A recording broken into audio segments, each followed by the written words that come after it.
حضرت محمد صلی اللہ علیہ وسلم اپنے گناہگار امت کی کس طرح سفارش کریں گے، اور وہ مسلمان جو اپنے گناہوں کی وجہ سے جہنم میں ہوں گے ان کو کس طرح سے جہنم سے نکالیں گے؟ تو ناظرین، آج کی یہ ویڈیو حضور صلی اللہ علیہ وسلم کی سفارش کے بارے میں ہے۔ ناظرین، کیا آپ جانتے ہیں کہ قیامت کے دن جب سب انبیاء اپنی اپنی امت کا حال دیکھ کر خاموش ہو جائیں گے، اس وقت ہمارے پیارے نبی حضرت محمد صلی اللہ علیہ وسلم اپنی گناہگار امت کے لیے اللہ کے حضور کیسے سفارش کریں گے؟ کیا آپ نے کبھی سوچا ہے کہ وہ مسلمان جو اپنے گناہوں کی وجہ سے جہنم میں ہوں گے، انہیں نبی کریم صلی اللہ علیہ وسلم کس طرح جہنم سے نکلوائیں گے اور جنت کی راہوں پر گامزن کریں گے؟ محترم ناظرین، جب زمین پر کوئی بھی اللہ کا نام لینے والا نہیں ہوگا، ساری زمین مشرکوں سے بھر جائے گی، تو اللہ تعالیٰ اسرافیل حکم دیں گے کہ سور پھونکیں۔ اللہ تعالیٰ نے قرآن کریم میں کئی مقامات پر قیامت کے دن کے بھیانک منظروں کا ذکر فرمایا ہے۔ ان میں سب سے عظیم منظر وہ ہے جب اسرافیل آیت ملے گا کہ وہ سور پھونکیں۔ یہ سور پھونکنا ایسا ہوگا جو آسمان اور زمین کی ہر مخلوقوں کو ہلا دے گا۔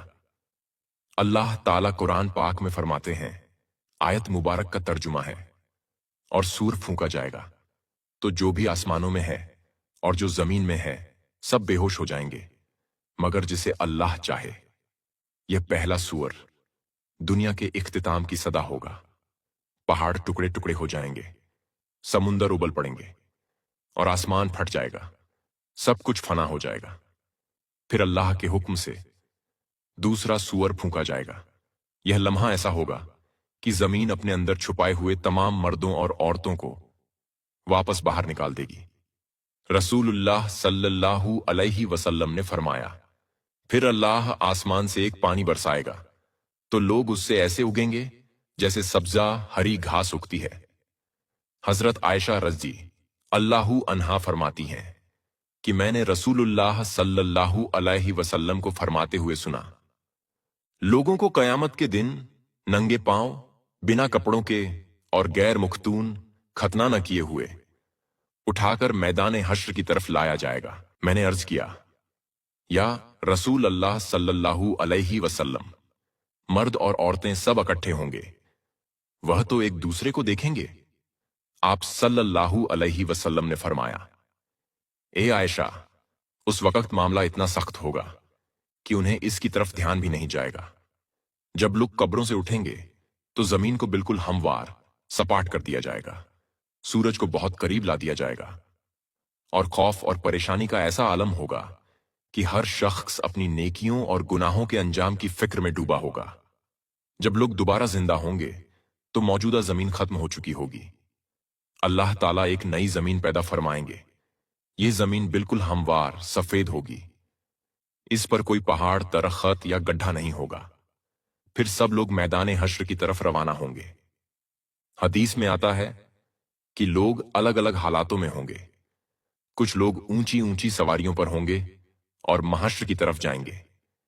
یہ وہ لوگ ہوں گے جو دنیا میں اللہ کے نیک بندے رہے، جنہیں عزت اور احترام کے ساتھ لایا جائے گا۔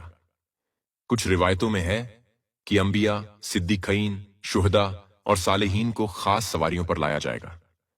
کچھ لوگ پیدل چل رہے ہوں گے، یہ عام لوگوں کی اکثریت ہوگی۔ کچھ لوگ گھٹنوں کے بل گھسیٹتے ہوئے آئیں گے۔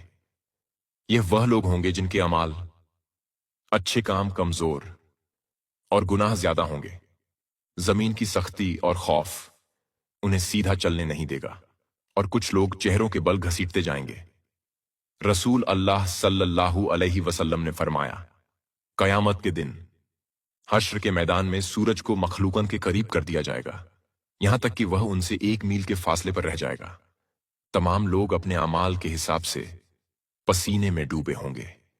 کچھ ایسے ہوں گے جن کا پسینہ ٹخنوں تک ہوگا، کچھ ایسے ہوں گے جن کا پسینہ گھٹنوں تک ہوگا، کچھ ایسے ہوں گے جو کمر تک پسینے میں ڈوبے ہوں گے، اور کچھ لوگ ایسے ہوں گے جن کے لیے ان کا پسینہ لگام کی طرح ہو جائے گا۔ سب لوگ سخت تکلیف میں ہوں گے، شدید گرمی ہوگی، اور یہ دن 50,000 سال کے برابر ہوگا۔